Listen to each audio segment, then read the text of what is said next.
Did you know that there's a gay comic book character in the Marvel Universe, rarely talked about, but still he existed all the way back to 1955 and was created by Stan Lee? I'm in love with a hero.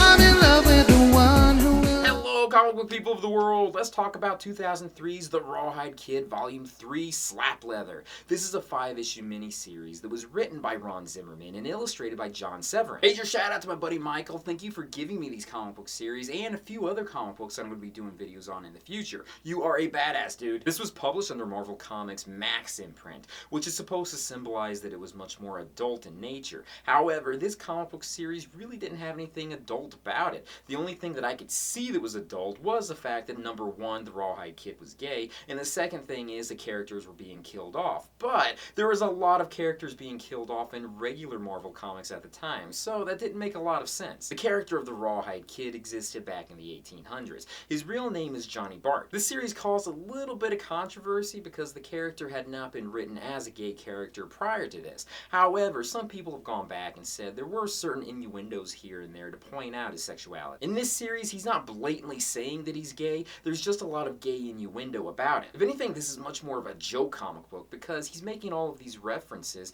where the characters around him don't really know what he's talking about. The premise is very simple. Cisco Pike and his outlaw gang go in and kind of terrorize a town by the name of Wells Junction. Being outnumbered, the sheriff of the town gets beaten down. However, it happens in front of his son Toby. Toby feels all disillusioned by his dad. Enter the Rawhide Kid. The Rawhide Kid really doesn't have any type of special abilities, but like every other character that existed in a Western, he's supposedly the fastest gunslinger that ever lived, and he's also a good fighter. So he comes in and saves the day with lots of sexual innuendo. He's also supposed to be well groomed and very nicely dressed. There's even a reference where one of the characters say that his pants look like they're so tight that they look like they're painted onto him. The story does have a happy ending to it where Cisco Pike and his gang are beaten, and the Rawhide Kid did a bit of subterfuge where it seems as though the sheriff was the one that saved the town. He did this more so that Toby would look up to his father as being a hero. Besides having lots of gay subtext to this, there were also a few cameos that I recognized, like the mayor being obviously George Bush, and having Barney Fife show up, and characters from that old Western show Bonanza. Laura Ingalls from Little House on the Prairie was also in it, and I'm sure there were many other characters that I didn't recognize at all. But that's really it for this series. There really isn't anything adult about it. Johnny Bart does not hook up with a single guy in this. There's just mentioning that the reader would understand, but the characters don't understand. So is this series even worth reading?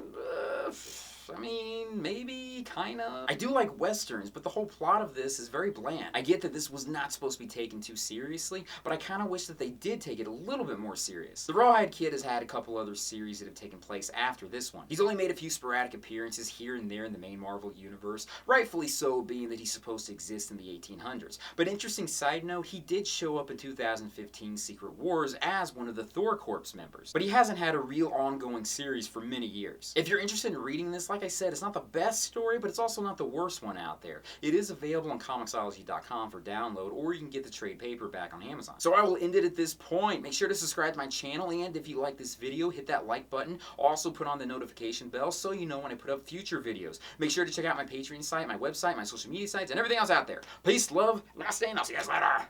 Always win. He's a prominent figure. I've been asked before where I've gotten the different shirts that I wear for my videos. This shirt, the super sexy almost naked Nightwing shirt, I got from RageGearStudios.com. They have several other shirts and other apparel that's available. I'll make sure to put a link down in the description below. Check them out when you get a chance because they're really cool.